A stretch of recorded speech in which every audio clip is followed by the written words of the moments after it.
I never thought I'd see the day when my own neighbor would call the cops on me for drugs that weren't even mine. One second I was sipping coffee on my porch, the next half the neighborhood was gawking as officers dug through my garage. And there she was, HOA Karen, smirking like she'd just won the lottery. She had planted those bags herself, certain I'd be hauled away in handcuffs. What Karen didn't know, and what made the whole scene deliciously ironic, was that I wasn't just her neighbor. I wasn't just another homeowner she could bully with fines and petty complaints. I was the newly elected mayor of this town, and she had just declared war on the one man with the power to crush her entire empire. Before I tell you how it all went down, drop a comment below with your city and time zone. When I first moved into Willow Creek Estates, I thought I had finally found peace. After years of living in cramped city apartments, the manicured lawns, tree-lined sidewalks, and postcard-perfect houses seemed like paradise. My wife loved the idea of morning jogs without dodging traffic, and I pictured myself grilling steaks in the backyard while the kids played catch. It was supposed to be a dream come true. That dream lasted all of 3 days until I met Karen. You see, every neighborhood has that one person. The busybody who polices how tall your grass is, whether your curtains match the HOA aesthetic, and how long your car sits in the driveway. Willow Creek had its queen, and her name was Karen Whitmore.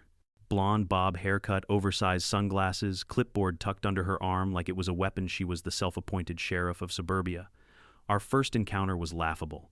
I was still unloading boxes from the moving truck when she marched up the driveway without so much as a hello. "You can't leave those boxes out overnight," she barked. "It lowers property values." I remember pausing mid-lift, staring at her as though she'd just told me gravity was optional. "Ma'am, I'm moving in. They'll be gone by tonight." She narrowed her eyes. "We'll see." That was my welcome to Willow Creek Estates. At first I brushed her off. A few complaints here and there couldn't ruin the sanctuary I'd built for my family, but Karen wasn't the type to get bored easily. She escalated quickly, as if our street were a battlefield, and I'd wandered in as her sworn enemy. 1 week later, I got my first HOA violation slip, mailbox not painted in authorized shade. Apparently, Willow Creek mandated that all mailboxes be eggshell white. Mine was ivory. The difference was microscopic, but according to Karen, it was the equivalent of painting a swastika on the curb. Then came the grass complaint. "Your lawn exceeds the approved height of 2.5 inches. Never mind the fact that we had just rolled out new sod, and the grass hadn't even rooted properly yet. And trash day, God forbid I set the bins out at 6 p.m. instead of the regulation 7 p.m. sharp. Within minutes, I had another slip taped to my door. I started noticing the pattern. Karen wasn't just picky, she was deliberate. While other neighbors occasionally got warnings, I was singled out. She'd park her SUV diagonally across from my house, clipboard in hand, pretending to walk her dog while she snapped photos. She whispered with her circle of HOA board members, a gang of retirees, and disinterested spouses who nodded along like her loyal subjects. One evening, I overheard her outside my fence. She was gossiping with 2 other board members, her voice carrying in the still air. "He thinks he can just move in and do whatever he wants," she hissed. "Not on my watch. I'll make sure he follows the rules or he'll regret it." That was the moment I realized this wasn't about grass or mailboxes. It was personal. Karen had decided I was her project, her enemy, her latest victim. I wasn't the type to lose my cool. I've spent years in politics, sitting through screaming town halls and facing reporters who'd rather crucify me than quote me. Karen's antics were amateur compared to the sharks I dealt with downtown, so instead of fighting back, I played it cool. I kept mowing the lawn, painting the fence, rolling the trash bins at the exact second the rules demanded. But I also kept mental notes. Every smirk, every whisper, every petty violation. I knew people like Karen eventually slipped up, and when they did, I'd be ready. Meanwhile, my wife urged me to ignore it. "Don't sink to her level," she'd say. "She just wants attention." Easy advice to give, harder to follow. Every time I saw Karen's smug grin as she dropped another violation notice into my mailbox, I imagined how satisfying it would be to tear that clipboard out of her hands and snap it in half. Still, I resisted. Weeks turned into months. Most neighbors either tolerated Karen or feared her. I noticed how they avoided confrontation, quietly repainting their shutters or paying ridiculous fines just to keep her quiet. She thrived on that fear, strutting around like the empress of the cul-de-sac. But behind her confidence, I sensed something else: frustration. My calm demeanor drove her crazy. She wanted me angry, wanted me to lash out so she could label me the problem neighbor. Instead, I smiled politely and carried on with my day. That only fueled her obsession. Soon, Karen wasn't content with citations and fines. She began a whisper campaign. At community barbecues, I'd notice neighbors giving me sideways glances. Conversations would stop when I approached. Someone even left an anonymous letter in my mailbox, warning me to play by the rules before it's too late. Karen was behind it all, I could feel it. She was laying the groundwork, painting me as a menace to the neighborhood, the villain in her suburban fairy tale. I wasn't sure how far she would go. But then again, I didn't think she was stupid enough to cross the line into criminal territory. I was wrong. Late one Friday evening, after a particularly tense HOA meeting, where I challenged one of her absurd proposals, I saw her standing near my driveway in the shadows. Clipboard in hand, she scribbled something furiously before scurrying off when she noticed me watching. I didn't know it then, but Karen was setting the stage for her most devious plan yet. She wasn't just going to find me. She wasn't just going to humiliate me. No, Karen was about to frame me for something that could destroy my entire reputation. And that's when our quiet neighborhood war turned into something much darker. If Karen had left it at fines and gossip, maybe she would have stayed just another HOA nuisance. But Karen wasn't satisfied with winning small battles. She wanted total victory, and she wanted me gone. I started to sense it one morning when I walked out to grab the paper. Two of Karen's closest allies, Marge and Phil, the husband and wife duo who sat on the HOA board, were whispering at the end of the cul-de-sac. When they saw me, they snapped upright and gave me that too-wide smile people wear when they're guilty of something. Phil quickly stuffed a manila envelope under his arm, and Marge muttered "good morning" before scurrying off. I didn't think much of it at the time, but then came the odd looks. Neighbors crossing the street instead of waving hello. Kids who used to kick soccer balls in my yard, suddenly being called inside the moment I walked out. Even the mailman seemed cagey, avoiding eye contact when he handed me letters. Something was brewing. I learned the full scope of it on a humid Thursday evening. My wife had gone to bed early, and I was in the garage sorting tools when I heard Karen's voice floating over from her patio next door. She wasn't exactly whispering. Karen never whispered, but she was speaking in that conspiratorial tone she reserved for scheming. "Trust me, this will finish him," she said. I froze, wrench in hand. Marge's voice responded. "Karen, are you sure? That's risky." Karen gave a sharp laugh. "Risky, please. He's arrogant, thinks he's untouchable. Once the cops find it in his garage, it's over. Everyone will know what kind of man he really island." My pulse hammered in my ears.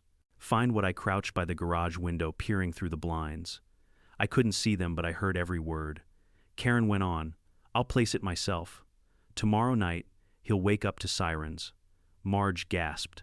"And if he fights back," Karen sneered, "then he resists arrest. All the better. People will finally see him for the fraud he island." I gripped the wrench so tight my knuckles went white. She wasn't just talking about violations anymore. She was plotting to frame me. That night I barely slept. My mind raced with possibilities. Drugs, I realized. She meant drugs. The suburban queen bee was about to plant narcotics in my garage like some bad episode of a crime show. And the worst part, with her influence in the neighborhood, people would believe it. The next morning, Karen acted as though nothing was amiss. She strutted down the street in her sun hat, waving at passers-by, clipboard tucked neatly under her arm. But when her eyes met mine, I caught the glint of something more satisfaction. Anticipation. I needed proof. But if I confronted her, she'd only deny it and accelerate her plan, so I decided to wait. That Friday evening, I deliberately left the garage door unlocked. I positioned a small camera, one of those motion-detecting wildlife cameras I'd used while hiking on the workbench, aimed at the corner near the shelves. If Karen wanted to sneak into my garage, I'd let her walk right into a trap. Around midnight, the faint click of the door handle stirred me awake. I slipped from bed, careful not to wake my wife, and crept to the garage entrance. Through the crack of the door, I saw a silhouette. Karen. Her blonde bob glowed under the faint streetlight streaming through the window. She was hunched, clutching something shiny in her hand. Plastic baggies. She crouched near the shelf, tugged open a toolbox, and stuffed the bags inside. I caught the flash of white powder before she slammed the lid shut. She wiped her hands on her skirt, glanced around nervously, and slipped back out the door like a burglar. I stood frozen, every instinct screaming at me to storm out and catch her red-handed. But I didn't. Not yet. I needed her to think she'd gotten away with it. The next morning I checked the wildlife cam. The footage was perfect. Karen's face illuminated by the glow of her phone flashlight, clear as day. The baggies in her hand unmistakable. My hands trembled as I replayed it over and over, but before I could decide how to use it, things escalated. By noon, squad cars rolled into the neighborhood. Sirens off, but lights flashing. Neighbors poured onto their lawns, phones out, whispering excitedly. I stepped outside to see Karen at the edge of her driveway, feigning shock. There, over there, she cried, pointing at me. Two officers approached, stern-faced. Sir, we have a tip that illegal substances may be in your possession. We need to search your garage. Behind them, Karen folded her arms smugly, trying and failing to hide her smile. I swallowed hard, forcing myself to stay calm. Of course, officers, I said. Go right ahead. Neighbors gasped as the officers rifled through shelves and drawers. And sure enough, within minutes, one of them lifted the very toolbox Karen had stuffed the night before. Bag of powder here, the officer announced. Karen clapped a hand to her mouth in mock horror. Oh my goodness, I can't believe this. All this time he was hiding it in plain sight. The crowd murmured, phones held high, recording every second. It was the moment Karen had been waiting for. She thought she had me cornered, humiliated, ruined. What she didn't know, what no one knew, was that I wasn't just a homeowner. I was the mayor, and Karen had just committed the biggest mistake of her life. The moment the officer held up that toolbox, you could feel the collective gasp ripple through the neighborhood. Phones shot higher into the air, recording my supposed downfall for Facebook gossip groups and HOA newsletters. Karen, queen of the cul-de-sac, stood at the center like a ringmaster at a circus. Unbelievable, she said loud enough for everyone to hear her voice quivering with fake sorrow. All this time, we thought he was a family man. Theatrics. Pure theatrics. The officer holding the bag of powder turned to me. Sir, we'll need you to come with us for questioning. His hand hovered near his cuffs. I took a deep breath, careful not to let my smirk show. Of course, officer, I said evenly. I wouldn't want to interfere with justice. Karen's eyes glittered with triumph. To the crowd, it looked like I was caught red-handed. To her, it must have felt like the final nail in my coffin. She had orchestrated every step, and now she was savoring the applause in her own mind. But here's the thing about people who hunger for control, they get sloppy. As the officers began to lead me away, I caught sight of Karen whispering frantically to Marge and Phil. She thought she was being discreet, but my ears were trained from years of political backrooms. I caught snippets. It worked. Cameras. Tell everyone. Finally rid of him. If only she knew the only camera that mattered was the one I'd hidden in my garage. Still, I played along. My wrists were cuffed, though. The officer was surprisingly gentle, and I was guided into the back of the squad car. The neighborhood children stared wide-eyed, some terrified, others gleeful at the drama. One teenager muttered, "Dude, the mayor's dad's busted and earned a sharp smack from his mom." Karen strutted to the window of the squad car, leaning in just enough for me to hear. Her sunglasses reflected the flashing lights as she whispered, "Guess you're not so high and mighty now, huh?" I tilted my head, let a slow smile creep across my face, and replied softly, "Careful what you wish for, Karen." For the first time, she blinked, just once. A flicker of unease crossed her face before she straightened and waved at the gathering crowd like some suburban celebrity. The ride to the station was quiet. The officer in the front adjusted his mirror to glance back at me. "Sir," he said carefully, "you don't seem too worried." I shrugged. Should I be? He didn't answer, but I noticed how his grip tightened on the steering wheel. Maybe he already suspected something wasn't adding up. At the station, the motions were routine booking room, property inventory, the sterile smell of disinfectant mixed with stale coffee. They set the toolbox on the evidence table, tagging the baggies Karen had planted. As the process unfolded, I remained calm. Years of political training had taught me how to smile when reporters hurled accusations, how to remain steady when opponents lied through their teeth. Compared to City Hall, this was child's play.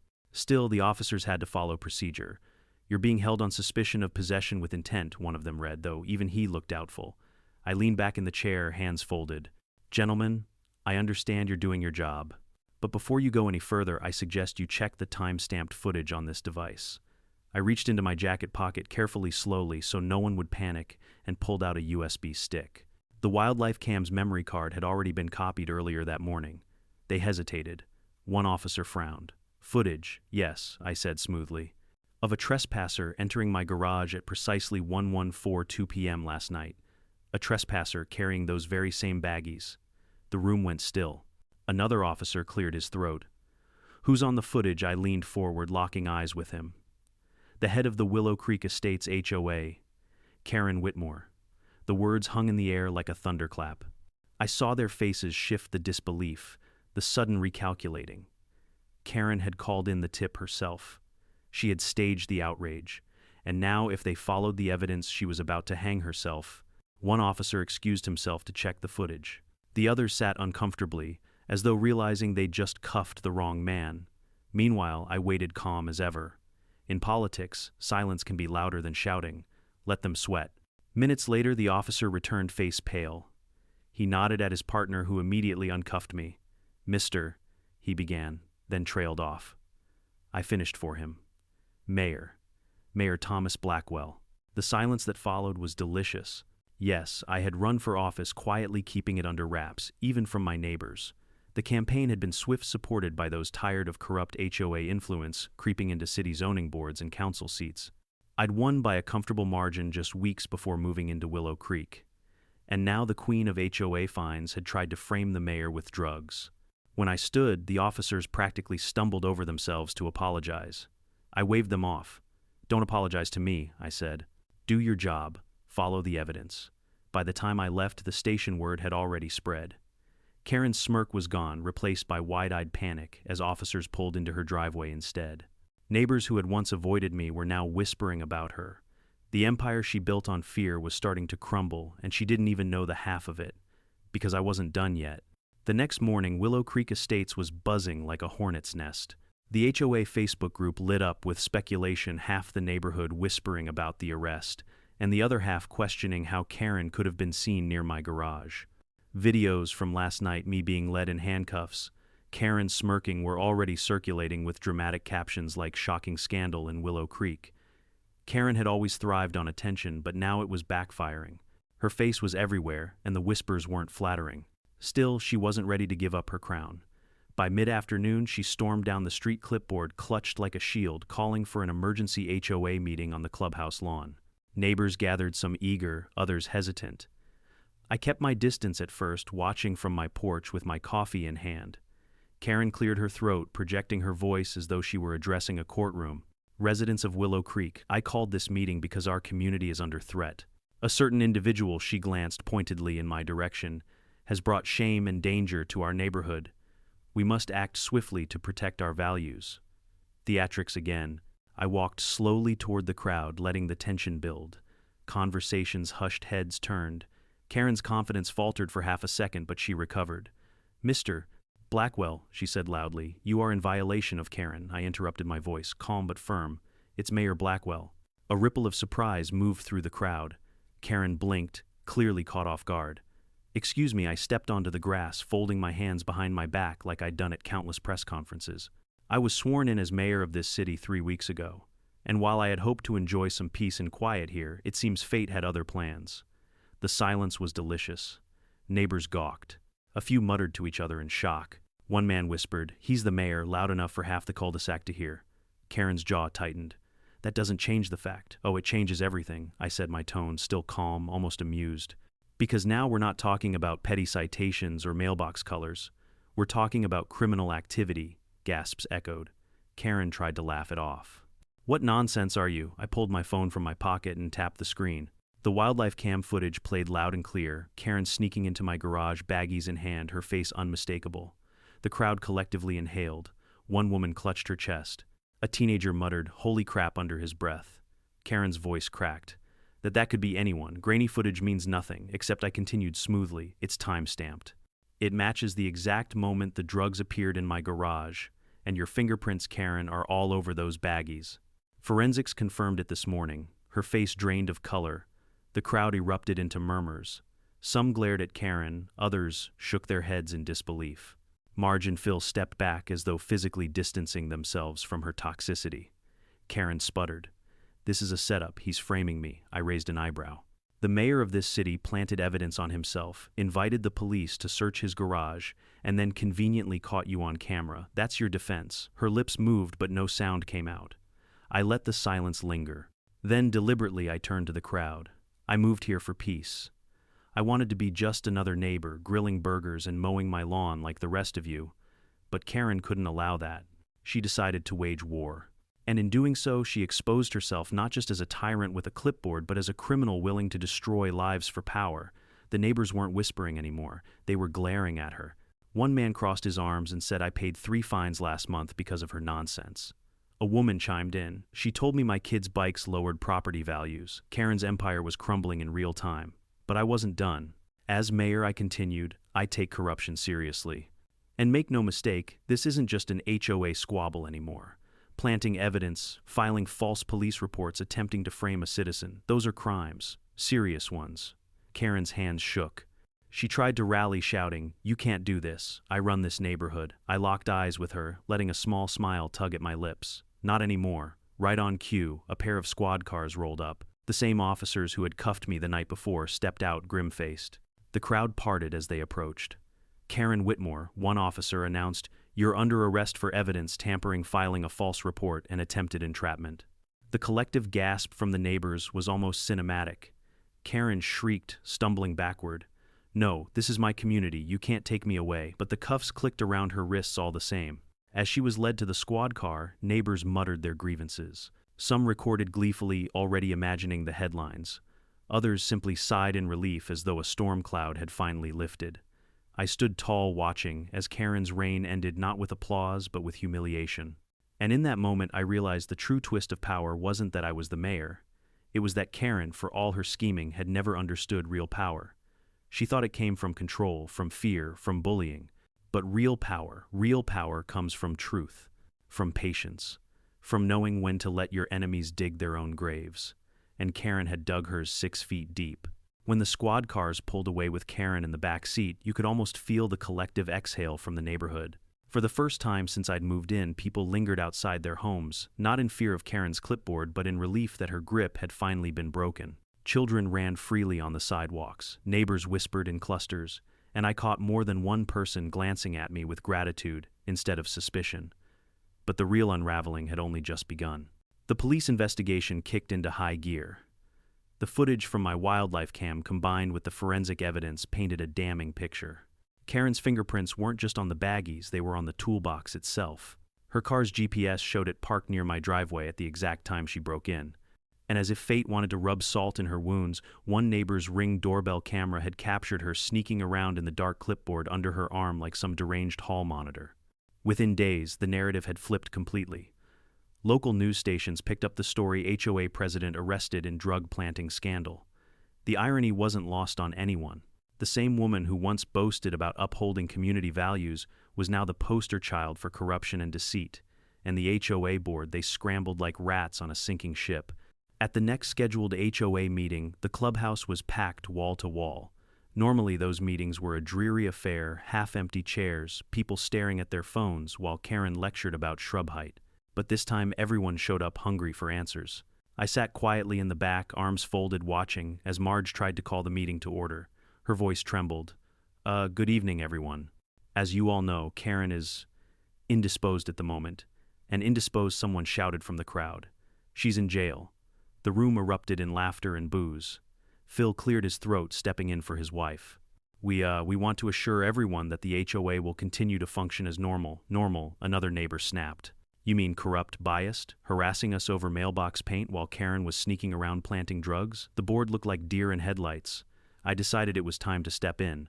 I rose from my seat and walked to the front, the crowd parting almost instinctively. When I reached the podium, the room quieted. Ladies and gentlemen, I began my voice carrying the calm authority honed from years of politics. I think we can all agree that what's happened here is more than just embarrassing. It's a wake-up call. Murmurs of agreement rippled through the crowd. For too long, Karen wielded her position like a weapon. She turned neighbors against each other, fined people for trivial nonsense, and created an atmosphere of fear in what should have been a community of trust. But what she did to me, what she tried to do, goes beyond petty power plays. It was criminal, and it exposed something much deeper. I paused, letting the silence settle. The problem isn't just Karen. It's the system that allowed her to operate unchecked. An HOA board with no accountability is a breeding ground for abuse. And as mayor, I won't stand by and let that continue, not here, not anywhere in this city. The applause was immediate. Some clapped hesitantly, others thunderously. But the message was clear. People were ready for change. From that day forward, I launched what I called the HOA Accountability Initiative. We pushed through city ordinances requiring HOA boards to operate with transparency, limiting their ability to issue arbitrary fines, and subjecting them to oversight when abuse was suspected. No longer could one self-appointed tyrant terrorize an entire neighborhood with a clipboard and a power trip. And oh, how the board squirmed. Marge resigned within a week. Phil followed, claiming health reasons. The other members, suddenly without their queen bee, scattered like leaves in the wind. By the end of the month, Willow Creek's HOA board had collapsed entirely. In its place, residents voted to form a community council, voluntary, transparent, and advisory, rather than punitive. For the first time in years, people smiled at each other during walks. Block parties returned. Kids' bikes cluttered the sidewalks without fear of citations. It was as though a great weight had been lifted from everyone's shoulders, and Karen, her downfall was far from over. The district attorney filed formal charges, evidence tampering, filing false police reports, trespassing, and attempted entrapment. Her smug smirk vanished from the neighborhood, replaced by grainy mugshots plastered on the evening news. Her so-called friends distanced themselves, claiming they had no idea what she was up to. The same neighbors who once trembled at her knock now joked about her orange jumpsuit. One day, I received an anonymous letter in my mailbox. No name, no return address. Just a single line: "Thank you for standing up to her. We were too afraid." I held that letter for a long time. It reminded me why I'd run for mayor in the first place, not for power, not for titles, but to protect ordinary people from bullies who thought they could control others through fear. But make no mistake, Karen wasn't finished thrashing. Even behind bars, she tried to spin her story, claiming she was the victim of a political setup. She wrote letters to the local paper, called into talk shows from jail, and even filed a motion to regain her HOA presidency pending appeal. The judge laughed her out of the courtroom. The backfire was complete. Karen's empire, once built on fines and intimidation, had collapsed into rubble. The very neighbors she lorded over now mocked her openly. The system she weaponized was dismantled under the weight of her crimes. And the irony was perfect. She had spent years trying to make others feel small, powerless, trapped. But in the end, she trapped herself, caught by her own arrogance, her own schemes, her own need to win at all costs. For me, it was more than vindication. It was confirmation that sometimes the best revenge isn't shouting or fighting or stooping to their level. Sometimes the best revenge is patience. Let them build their house of lies. Then watch as it collapses under its own rotten foundation. And for Karen, it had collapsed spectacularly. The day of Karen's sentencing felt almost surreal. The courthouse was packed. Neighbors, reporters, even a few former HOA board members who'd once cowered under her thumb. They all came to watch the Queen of Fines face her reckoning. I arrived quietly, taking a seat near the back. I didn't need the spotlight. The story was already bigger than me. Local news vans lined the courthouse steps, their cameras aimed squarely at the woman who had once controlled mailbox paint and lawn heights, as though she were Caesar herself. When they brought her in, shackled at the wrists, Karen still tried to play the role. Chin, high lips, pursed eyes darting for sympathy. She wore a pressed blazer over her orange jumpsuit, as if the right outfit might erase the charges against her. The judge wasted no time. He listed the counts: evidence tampering, filing false police reports, trespassing, attempted entrapment. With each charge, Karen's face twitched, though she kept forcing that same brittle smile. Her lawyer tried one last desperate spin. "Your Honor, my client is a respected community leader. She has served tirelessly to uphold neighborhood values. This entire case is a misunderstanding, an overreaction blown out of proportion by local politics." The judge raised an eyebrow. "Respectfully, counselor planting drugs in a neighbor's garage and calling the police is not a misunderstanding. It is a crime." The courtroom erupted in murmurs. Karen shot to her feet, ignoring her lawyer's frantic tug at her sleeve. "I was protecting my community," she shouted. "He's dangerous. He's manipulating all of you. You're all blind." The judge's gavel slammed. "Sit down, Miss Whitmore, or you'll be held in contempt." For the first time, Karen's mask cracked. She sat heavily, eyes wide, lips trembling. When the sentence was read, 18 months in county jail with probation to follow, the room seemed to collectively exhale. Some neighbors clapped. Others shook their heads in disbelief. One man whispered, "Finally," like he'd been holding it in for years. Karen was let out screaming. "This isn't over, I'll be back. You'll regret this." Her voice echoed through the marble halls, but nobody believed her anymore. The Queen was dethroned. Outside, reporters swarmed. Microphones thrust forward, cameras flashing. They didn't chase Karen, she was gone. They chased me. Mayor Blackwell. "Did you know she was planning this? How will this affect HOA oversight citywide? Do you feel vindicated?" I paused on the courthouse steps, letting the questions wash over me.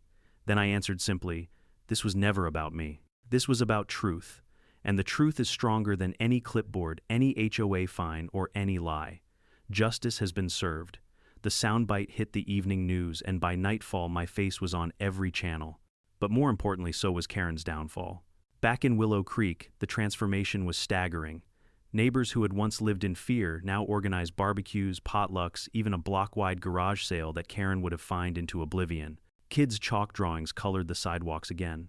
Music floated from porches. The air felt lighter, freer, and people talked to me not as their mayor but as their neighbor. "Thank you," one elderly man said, shaking my hand. "I thought I'd have to sell my house just to get away from her." "My kids can finally ride their bikes without her harassing us," another parent told me. Even the mailman grinned. "Best delivery route in town now, thanks to you." But it wasn't thanks to me. Not really. It was thanks to Karen's own arrogance. She couldn't help herself. She had to win, had to control, had to destroy anyone who dared to live outside her lines. And in the end, she destroyed herself. I did attend one last meeting in the clubhouse, though not as a defendant or a target this time, as a guest speaker. The new community council had invited me to talk about reforms and to reassure residents that the HOA era was over. As I stood at the podium, I looked around the room. The fear was gone. People laughed freely, spoke openly, challenged each other without worry of fines or retaliation. It felt like democracy, not dictatorship. I cleared my throat. We all saw what unchecked power can do. We all lived under it. And now we've seen what happens when truth comes out. Karen tried to make an example out of me. But instead, she became the example of why no one person should ever control an entire community. The applause was genuine. Not the nervous clapping of people afraid of being singled out, but the kind that comes from shared relief, shared victory. That night, as I walked home under the streetlights, I thought back to the first day I moved in the boxes on the driveway, Karen barking about property values. It felt like a lifetime ago. And in a way, it was. She had tried to bury me. Instead, she buried herself. The HOA board was gone, the neighbors were free, and Karen Whitmore, the once feared queen of fines, was just another name on the county jail roster. Justice, I realized, doesn't always come fast. But when it does, it comes hard. And it leaves no clipboard standing. Life in Willow Creek Estates changed overnight. Without Karen's constant shadow looming over us, the neighborhood felt reborn. Lawns grew a little wilder, but nobody minded. Kids left basketball hoops by the curb chalk murals sprawled across driveways, and for once the sound of laughter was louder than the sound of Karen's heels clicking down the sidewalk. I noticed the little things first. My wife hummed while gardening, unbothered by the possibility of a violation slip taped to our door. The Hendersons across the street finally painted their shutters, teal, a color Karen had once declared offensive to the aesthetic. Even the Johnsons, who used to wheel their trash cans out at precisely 7:01 p.m., in fear, started putting them out whenever they pleased. It wasn't chaos, it was freedom. Neighbors began gathering again, something that hadn't happened in years. We held a block party in late spring, and people brought dishes from every culture in town. There were barbecue ribs, homemade tamales, Greek spanakopita, Vietnamese spring rolls, all laid out on folding tables under string lights. Someone brought a guitar, and before long the entire street was singing together. I looked around that night and realized this was what community was supposed to feel like. Karen's old allies tried to keep their distance. Marge and Phil moved out quietly, their for sale sign appearing almost overnight. Others who once sided with her kept their heads down, suddenly friendly, as though the last few years had been a bad dream they wanted to forget. Nobody missed them. As mayor, I had my hands full with city business, but Willow Creek became my favorite example of why accountability mattered. I often used our story in speeches not to embarrass Karen, though let's be honest, she embarrassed herself plenty, but to show how unchecked authority can corrupt even the smallest of offices. Give a petty tyrant a clipboard, and they'll believe they're a monarch. The reforms we pushed through changed the landscape citywide. HOAs were no longer allowed to fine residents without an appeals process. Board meetings had to be open to all, recorded and posted publicly. And any board caught abusing power could be dissolved under city oversight. Other neighborhoods thanked me. One resident from across town told me, "Our Karen stopped harassing us the moment she heard what happened here." The ripple effect was real. And Karen, she served her time, though she fought it every step of the way. Rumor had it she tried to organize committees inside jail, finding cellmates for messy bunks. They laughed her out of the block. When she finally got out, she didn't return to Willow Creek. Her house sold at a loss, and the last we heard, she moved 2 counties over. But no matter where she went, her name carried baggage. Karen Whitmore wasn't the name of a leader anymore, it was a warning. For me, the victory wasn't about her downfall. It was about the restoration of something much larger: trust. Trust between neighbors. Trust that no one person could dictate how others lived. Trust that even in the most unlikely places, justice could still prevail. One evening months later, I sat on my porch watching the sunset bleed orange and pink across the sky. My wife sat beside me sipping sweet tea, and the kids played tag in the yard. Across the street, the Hendersons waved their teal shutters gleaming proudly in the fading light. "This feels like home now," my wife said softly. And she was right. Karen had tried to destroy me with lies, but in the end she destroyed herself. What she left behind wasn't chaos, it was freedom, unity, and a neighborhood stronger than ever. Looking back, the entire ordeal taught me something I'll never forget. People will try to break you, especially when you don't bend to their control. Some will spread lies, manipulate others, or even plant evidence to ruin you. But truth has a way of surfacing, and integrity is a shield stronger than any smear campaign. It's easy to lash out when you're attacked.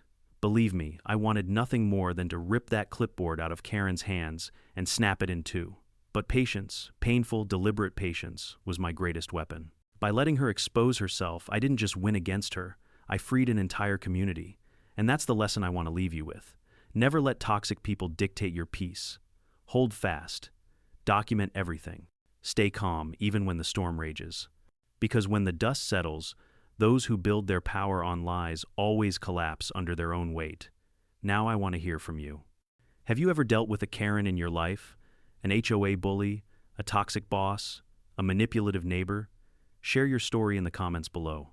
And if you enjoyed this tale of justice and irony, don't forget to subscribe for more HOA drama and revenge stories. Trust me, you won't want to miss what comes next.